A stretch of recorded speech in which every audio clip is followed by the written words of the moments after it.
नुकसान हो रहा है तो उसकी भी सरकार भरपाई नहीं कर पा रही है। किसानों को जहां मेहनत करके अपनी फसल तैयार करने का मौका मिलता है, वहीं दो सींग वाले भी परेशान कर रहे हैं। हर खेत की रखवाली करनी पड़ रही है और हमारे बड़े पैमाने पर बेरोजगारी है। 9 साल में इस सरकार ने नौजवानों को नौकरी रोजगार नहीं दिया।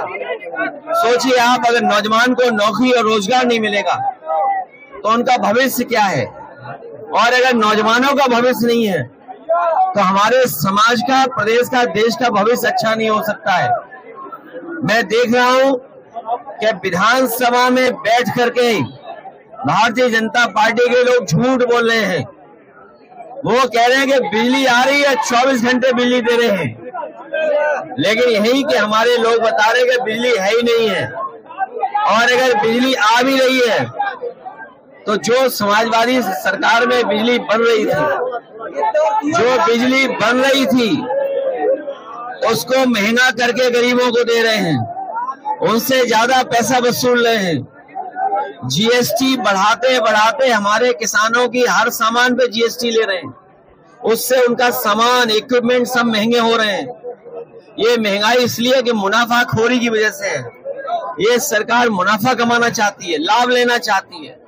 और अभी तो सुनने में आ रहा है कि अमेरिका से जो अपने मित्र बताते थे राष्ट्रपति जी को, वो भी अब इनका साथ नहीं दे रहे हैं।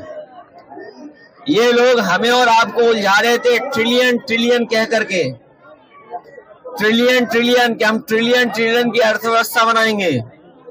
लेकिन अमेरिका से राष्ट्रपति ने कह दिया कि 21 मिलियन हमने पैसा भेजा यहाँ पर, हमें आपको उलझा दिया ट्रिलियन ट्रिलियन में, और खुद 21 मिलियन पता नहीं कहां पहुंचा दिया है।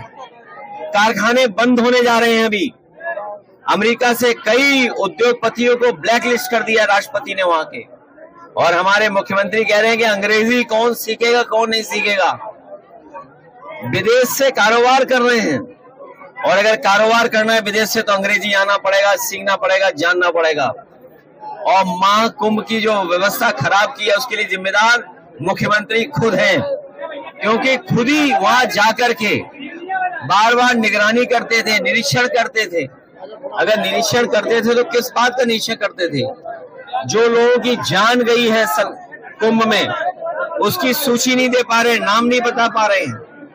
जो खोया पाया केंद्र में है वो भी नाम नहीं दे पा रहे हैं, क्योंकि सरकार डरी हुई है, क्योंकि नाम देते ही उनकी सच्चाई सामने आ जाएगी, कितने लोगों की जान गई है। लोग थक हार करके चले गए।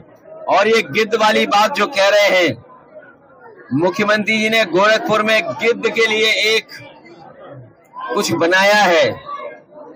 गोरखपुर वाले और हम लोग जानना चाहते हैं कि ये गिद्ध के लिए क्या बनवा लिया है गोरखपुर में आपने।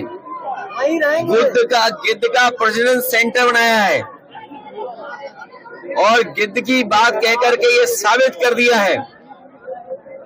और आखिरकार गिद्ध को कह करके किसको अपमानित कर रहे थे? क्या उनके परिवार के लोगों को, जो अपने परिवार के सदस्यों को ढूंढ रहे थे? एक बेटी अपनी माँ को ढूंढ रही थी, भाई भाई को ढूंढ रहा था, लोग आकर के अपने घर वालों को ढूंढ रहे थे जो अभी तक नहीं मिले हैं। क्या ढूंढने वालों को सरकार गिद्ध बोल रही थी?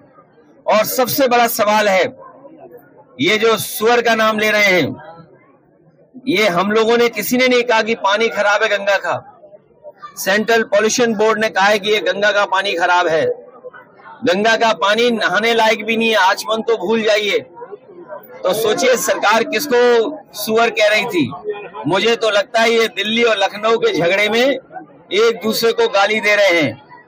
अगर उत्तर प्रदेश के बोर्ड कह रहा है, उत्तर प्रदेश का पॉल्यूशन बोर्ड कह रहा है कि पानी साफ है, और दिल्ली का पॉल्यूशन बोर्ड कह रहा है कि पानी खराब है, तो इसका मतलब है लखनऊ वाले दिल्ली वालों को सुअर कह रहे थे। ये जिम्मेदारी किसकी है? ये जिम्मेदारी दोनों सरकारों की थी। ये डबल इंजन नहीं, डबल ब्लंडर वाली सरकार है।